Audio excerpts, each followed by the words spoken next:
Coming to you from the Hudson Media Group studio, this is Talking Politics.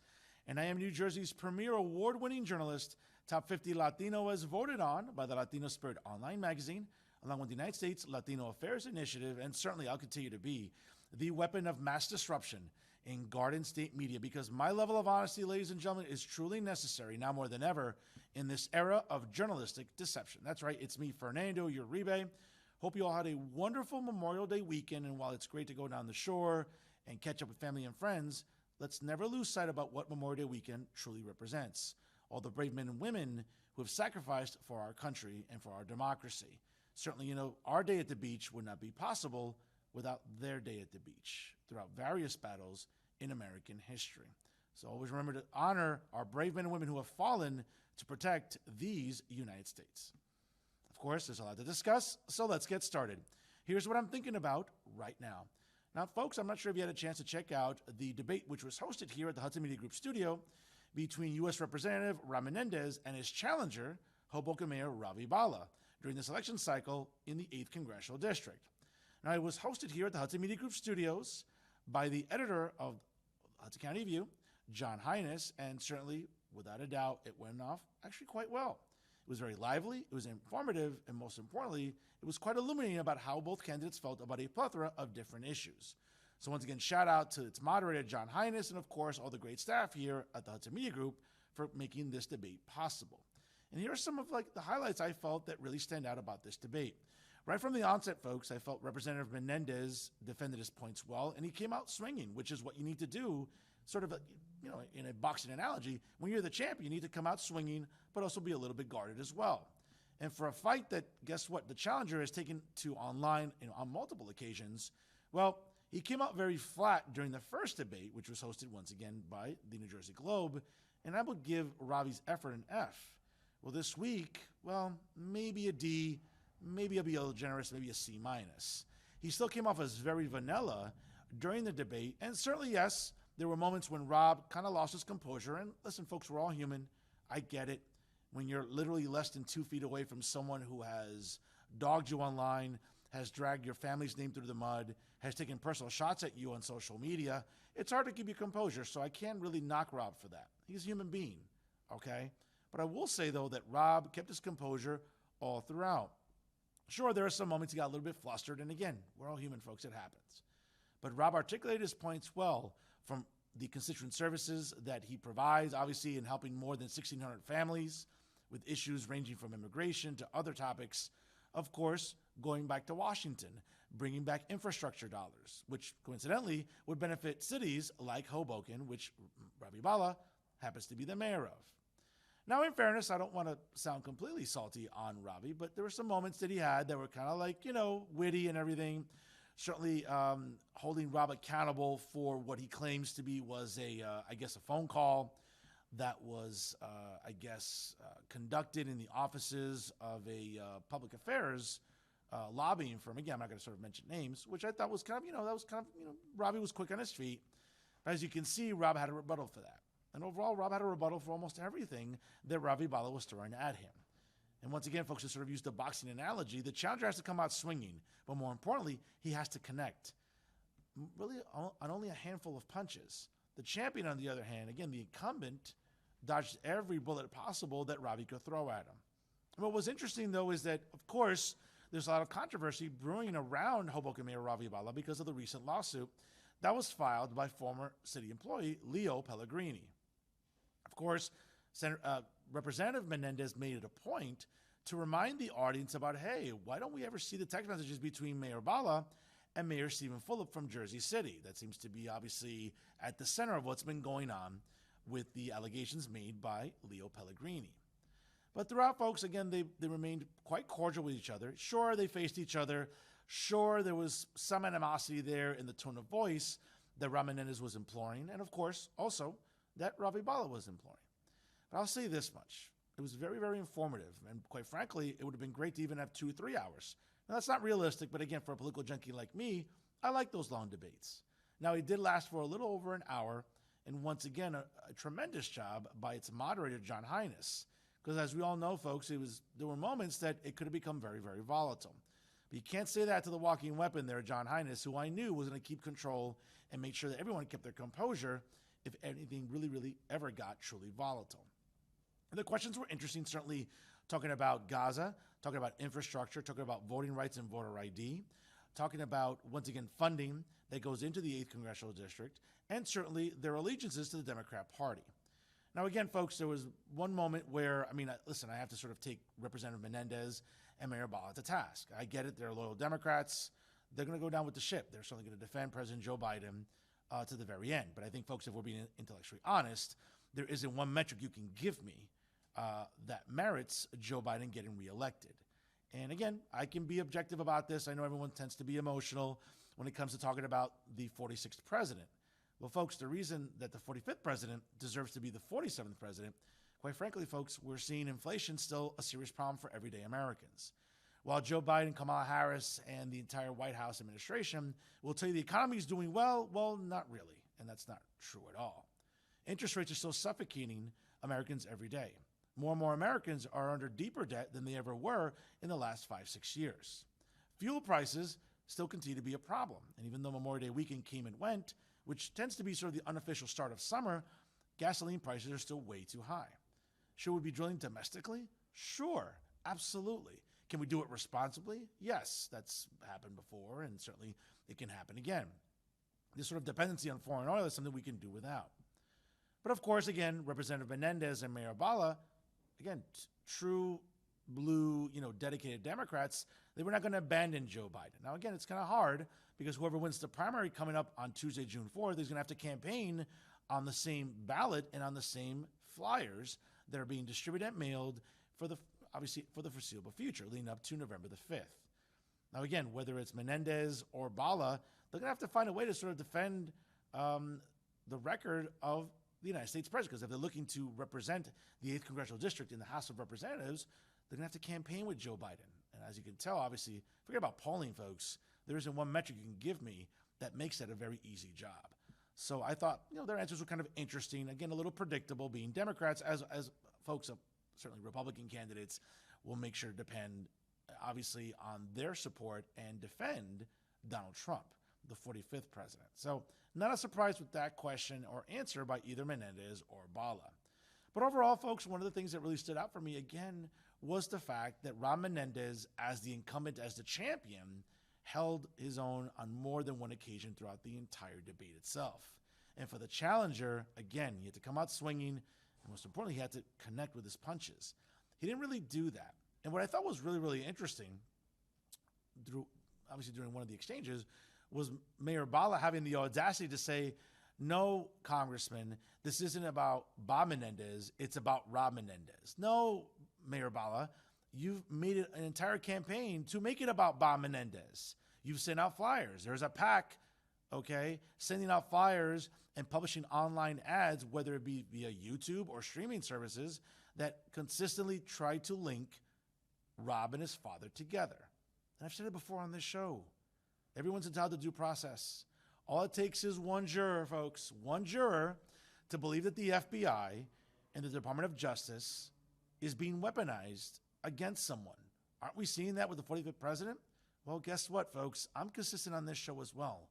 All it takes is one juror to believe Donald Trump didn't do anything wrong in his real estate dealings, and certainly in the hush payment nonsense that's being paraded around by Manhattan District Attorney Alvin Bragg, or even the voting decision that's eventually going to be pending in Georgia with that disgrace of a prosecutor.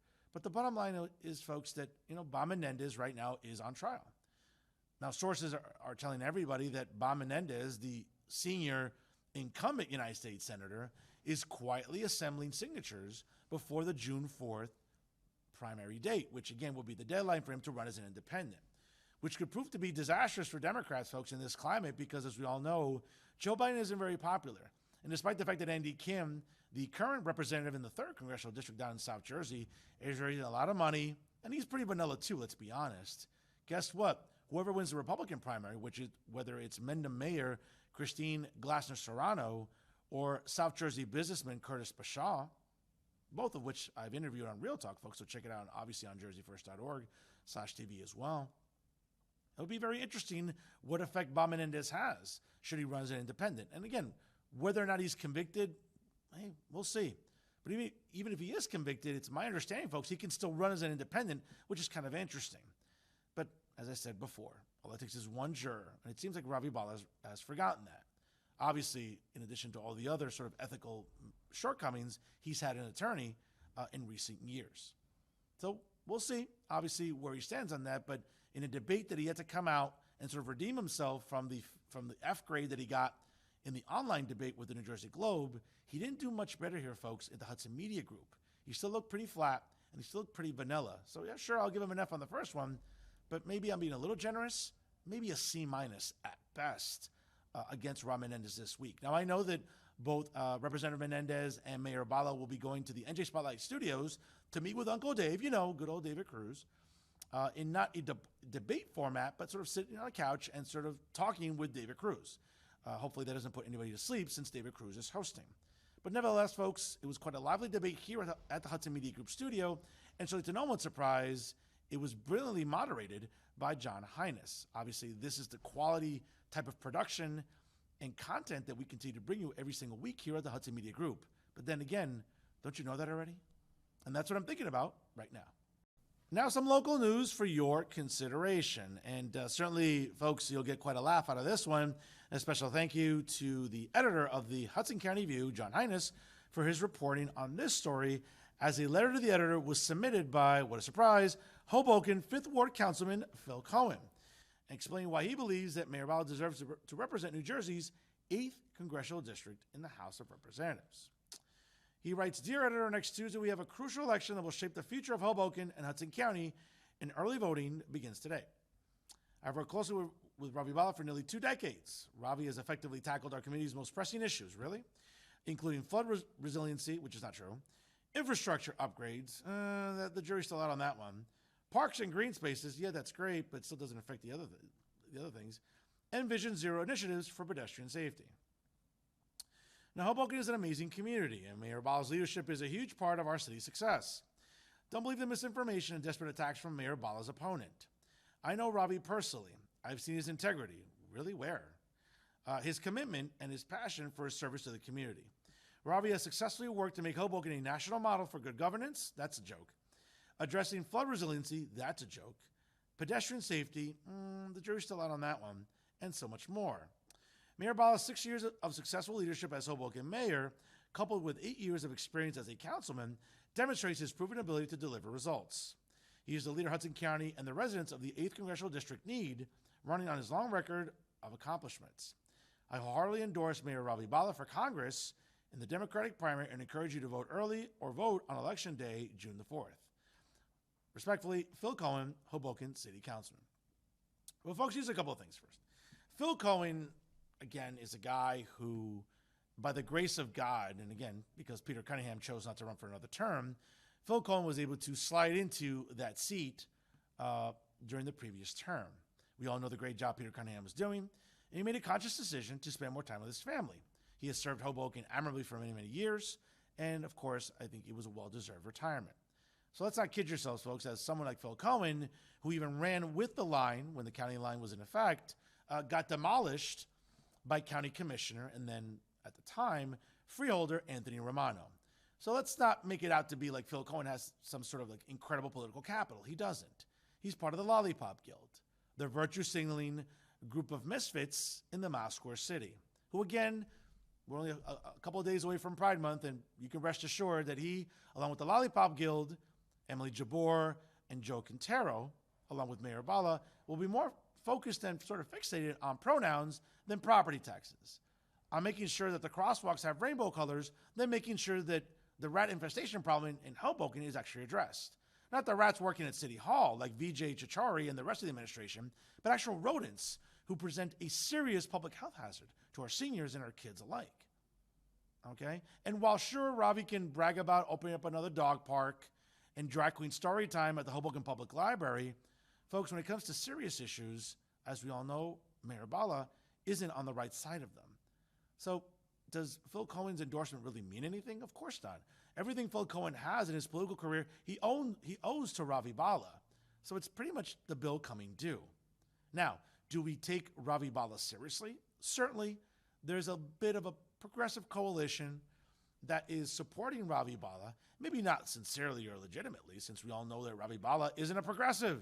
If we all remember, folks, again, a progressive doesn't remove a single mom and a Latina as a sitting assemblywoman in that district to replace her with a white guy who happens to be the chief of staff for the city of Hoboken, and coincidentally a good friend of the mayor's, John Allen. But folks, irrespective of what you think about Annette Shapiro, again, and there were moments that I didn't like Annette Shapiro in Trenton. There were some votes she took that didn't sit well with me, whether it was believing that illegals should get driver's licenses or taxpayer dollars should go into a legal fund to defend illegals from deportation, or other virtue signaling things that the far left sort of wing of the Democrat Party in Trenton loves to acquiesce to. Yeah, there's some things that didn't sit well with me when it came to Annette Shapiro. But I'm never going to doubt her work ethic. I'm never going to doubt her commitment. I'm never going to doubt her accessibility to her constituents during that time that Hoboken was in the 33rd Legislative District. Now, again, we'll see what happens in 2025 when assembly seats are up for grabs. We all know John Allen obviously has put himself on an island because of his support for Ravi Bala. Let's be honest, neither the most powerful state senator in North Jersey, State Senator Brian Stack, or the new Hudson County Democratic Organization Chairman Craig Guy will soon to be, well, guess what, folks? They're not John Allen fans either. So you can rest assured that next year, when it comes time to determine who's going to be serving as assembly candidates in the 31st, 32nd, and 33rd legislative districts up here in Hudson County, folks, you can rest assured John Allen won't be a name you'll see on a ballot. But in any event, though, again, these are the people supporting Ravi Bala. So it shouldn't surprise anybody. But folks, let's be honest. An endorsement from Phil Coleman doesn't really mean anything. It's about as empty, well, as Citi Field for Phil Cohen's New York Mets.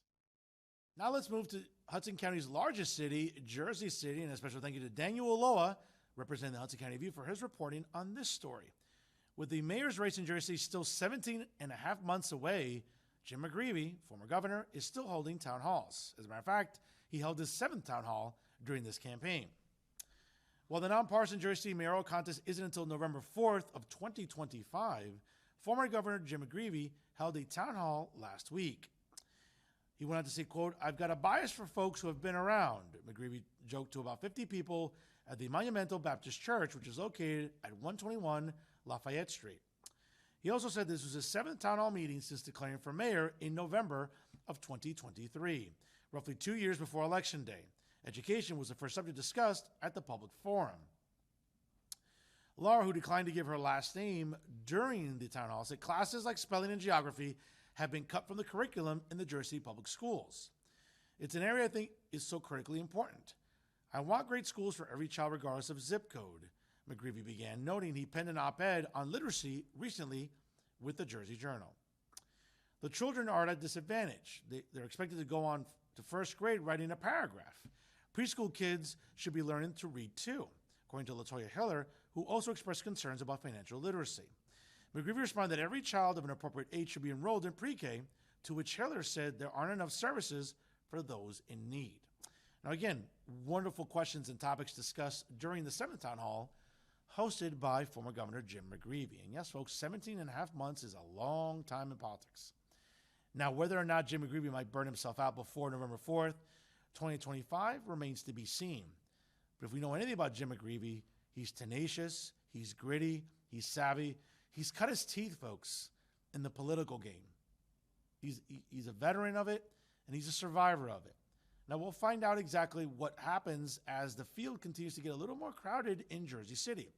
As we know presently, County Commissioner Bill O'Day has announced, Council President Joyce Waterman has announced, and also former trustee with the Board of Education in Jersey City, Musa Bali, has also announced. Now, we're hearing other rumors, of course, current County Commissioner Jerry Walker, as well as Councilman James Solomon, in addition to Councilman Daniel Rivera. Now, folks, this might look like almost like a scroll in medieval times by the time we get to November of 2025. Think about every mayoral candidate obviously fielding a ticket of 9 council running mates. So, I mean, think about it. 6, 7, candidates for mayor times 9, council candidates. We'll talk about 63 people. That's a really crowded ballot in 2025. Not to mention also, there'll be a gubernatorial race and all 80 assembly seats will be up for grabs in the state legislature. I don't know about you folks, I might just get a headache looking at that ballot if I lived in Jersey City. But before we even get there, we know that Jim McGreevey is actually putting the effort in right now. Listen, it's a long time between now and November of 2025. But if we know anything about Jim McGreevey, he's a fighter. He's going to keep fighting. He's going to keep having these town halls. He's going to keep going to meet and greets, talking to residents in the community. And especially during these summer months, folks, there's no shortage of food truck festivals, community events, jazz festivals, certainly musical events, events going on in our public schools during the summer rec programs, you name it, folks. There'll be no shortage of appearances that Jim McGreevey can make during this campaign season. Did someone say jazz festivals? Oh, that's right. There's a good one going on right now in Jersey City. And a special thank you to Steve Lennox with Tap Into Jersey City, and of course Al Sullivan for their reporting on this great story. Now, there is an array of events going on throughout Jersey City until early June. So, of course, if you're interested in the Jersey City Jazz Festival, well, guess what? It is ongoing right now. And it will be presented by the Exchange Place Alliance and Riverview Jazz. Now, the 11th annual playing of the event will begin with 3 days of jazz during the end of May, and, of course, going into early June across the city. To see a full lineup, of course, check out Tap Into Jersey City. And, of course, you can check out riverviewjazz.org and, of course, their weekday events. Folks, I can't say enough, as someone who has frequented the Jersey Jazz Festival and jazz festivals all throughout the area during the summer months, it's quite enjoyable. I'm someone that loves smooth jazz. I listen to it at home when I've been grading papers, working on my media brand, or even doing some editing. So listen, you don't have to try to bribe me with a good time. I'll be very interested in attending the Jersey City Jazz Festival, not just in downtown Jersey City, but rest assured, folks, there'll be plenty of jazz festivals going on throughout Hudson County during the summer months. Now, if you've never gone to any of them, folks, you're missing out. So make it a point, go online, tap into Jersey City, the Hudson County View, certainly the Jersey Journal, as well as Hoboken Patch, because they'll be keeping you obviously updated about all these great festivals during these summer months. And you know what? What better way to enjoy the warm weather with some great music along the way? Lastly, I want to give a shout out to my good friend, interim president of New Jersey University, Andres Acebo. And by the way, a big fan of my media brand, and for being honored by ROI NJ as their top ranked person on their higher education list. Once again, a special thank you to John Innes with the Hudson County Review for his reporting on this story. Now, Acebo, in a prepared statement last week, said, quote, "I am profoundly honored to be named the #1 higher education influencer and leader in the state of New Jersey by ROI NJ. This recognition holds special significance for me as a first-generation son of Cuban immigrants who holds the privilege of being the first to go to college in my family and now gets to lead a university in the very community that helped raise me in service of students who live overwhelmingly mirroring my own personal story. My parents' sacrifices and unwavering belief in the power of education have been my guiding light my entire life." Additionally, Donna Adair Brault, the interim provost and senior vice president of academic affairs, Brian Kirkpatrick, a CFO and vice president for administration and finance, and Ira Thor, the associate vice president and chief communications officer, were all named as 2024 ROI NJ higher education influencers, giving NJCU the distinction of having 4 senior leaders honored by the online publication.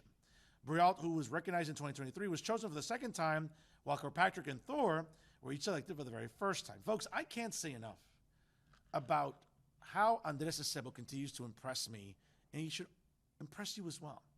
Now, I know some haters at the Jersey Journal, such as Ron Zettlinger and Joshua Rosario, will bitch and moan and write those sort of little virtue signaling columns and be all sanctimonious about, once again, the job that Andres Acebo is doing. Folks, if there's anyone that deserves to get rehired or have the interim label removed from their title, it's Andres Acebo.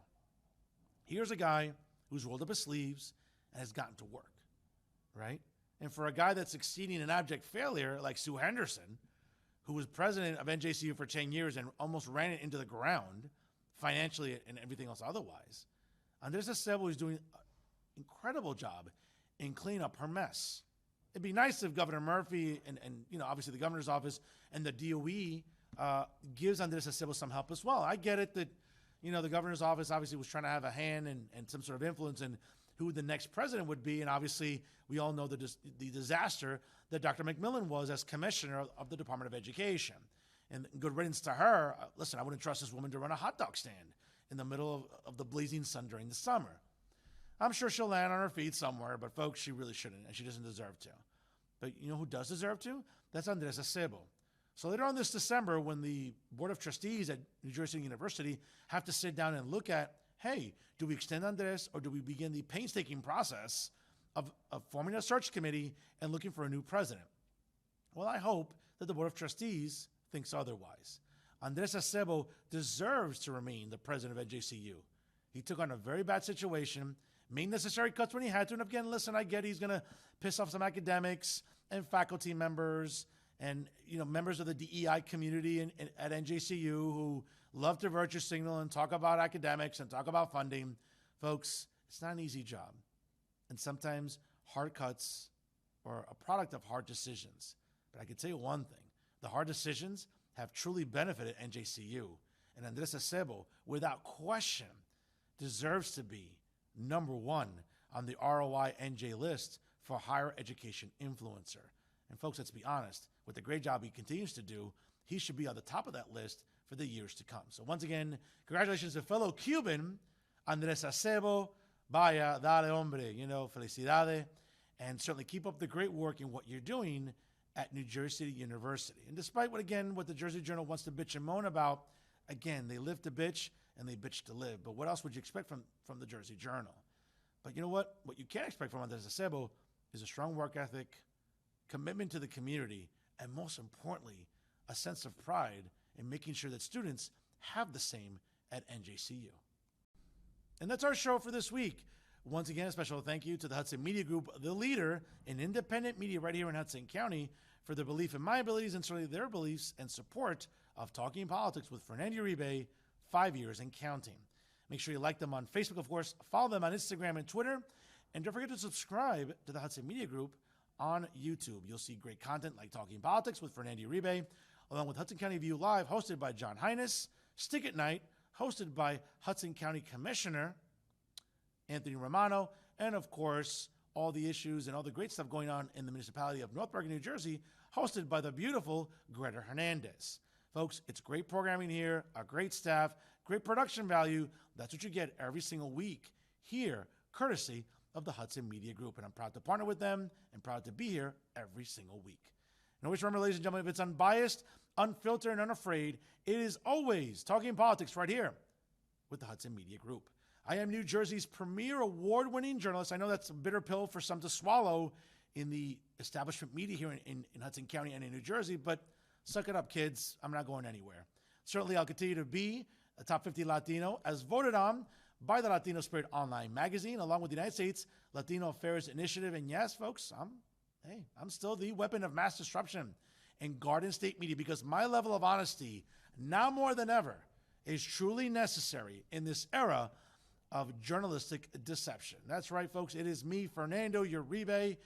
Hopefully, again, let's close out May on a positive note. I know we're entering June and Pride Month, and folks, let's be honest, 30 of the most insufferable days in the calendar year that I can ever remember. Yes, I'll be talking more about it in the coming weeks in the month of June for the right reasons, folks, not just because I'm a conservative, but for everybody out there that objects. And again, that doesn't make them a bigot or a homophobe or a transphobe. It just makes them concerned citizens, and that's always a good thing. Folks, once again, I'm Fernando Uribe. Thank you so much for watching.